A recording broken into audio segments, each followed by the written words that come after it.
Welcome to Tranquil Beginnings TV. I'm Hillary Giglio, your pediatric sleep specialist and family coach. It is 10 days till Christmas, and so today I want to offer some travel tips. I know that not everybody's traveling this year, but some are, and so I find it's a good time to talk about travel tips to save sleep. So I'm going to go through my most important things to help you travel as easily as possible and have an enjoyable time with as much sleep as possible. So number one is start with a well-rested child. We want to preserve bedtime, overnight sleep, naps the couple of days leading up to that travel so that you're going into it with as little sleep debt as possible.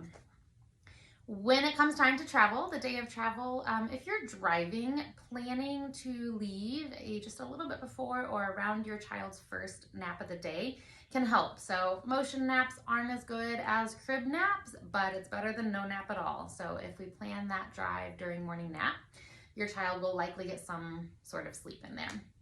If you're going to be driving all day, making a stop between naps, planning ahead to get outside, get some sunshine, let your child burn some energy will be beneficial. And then driving again come second nap time. If your child's only on one nap a day, you can plan that drive a little bit later in hopes that they will sleep in the car. If you're flying, my heart goes out to you. This is the only time you're going to hear me say, do what you got to do, no matter what that looks like, right? There's people on the plane. We can't have a crying baby, a screaming child. Do what you got to do to entertain them and hopefully get them a little sleep if possible, but they also just may not sleep on a plane. So once you get there, we want to talk about accommodations. So I want you to plan accommodations carefully. If you're in a hotel, having a suite or an adjoining room can be really helpful. Airbnbs are great too because they tend to lead to a bedroom for your child. If you cannot do that, using a walk-in closet or a bathroom is totally appropriate. Bathroom's a little bit trickier if you're gonna need to be getting in there in the middle of the night. If you're not the kind of person that needs to use the bathroom in the middle of the night, then it can totally work. A pack and play in a walk-in closet or a bathroom is totally fine, and it's better to give your child some of their own sleeping space than to not. So if that's not possible, then the next best thing is create some physical space between their bed or their crib and yours, and any sort of visual barrier you can create by moving around some furniture in the room will be beneficial. We also want to recreate your child's room, quote unquote, as much as possible. So definitely bring the lovey. Even bringing some sheets from home that smell like home and they're used to can be helpful. Bring your white noise machine from home. If you've got a toddler that uses a toddler clock or something like the Hatch or an OK to Wake clock, bring that along.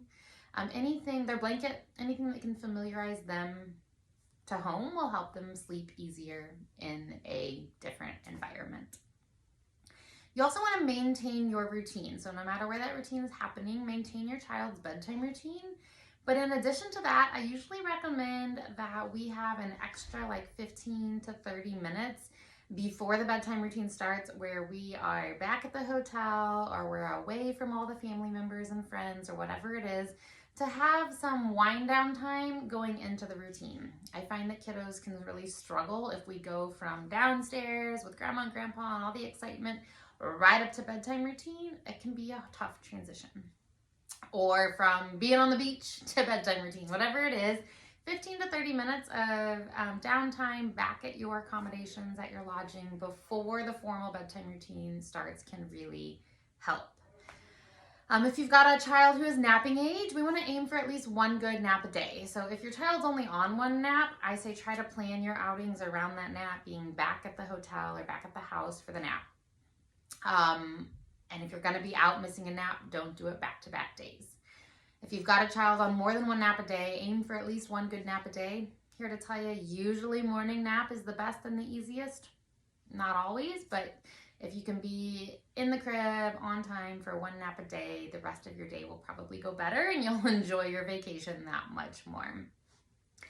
The last thing I want to talk about is time zone changes. So if you're going just like 1 or 2 hours different from your home time zone, you might be able to just go with the flow, keeping your schedule. So if it's 1 hour later, Bedtime's 1 hour later, nap is 1 hour later, and you just stay with it so you don't have to change anything. If your child adjusts to the new time naturally, just go with it. If you're going more than 3 days, I actually do recommend that you get on the new time zone as quickly as possible. If you're going under 3 days, you might be able to do just a partial adjustment.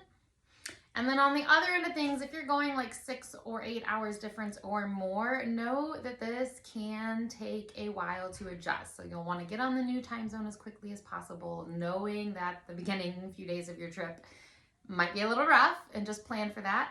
Plan more of your activities later in the trip. And then know that it can take 1 to 3 weeks to get back on track when you get home. So the same is true for adults. You may struggle as well. So know that the same will be true for your child. So I hope those tips help if you're doing any traveling this holiday season. As always, don't hesitate to reach out if you have any follow-up questions. Hope that helps. See you next time.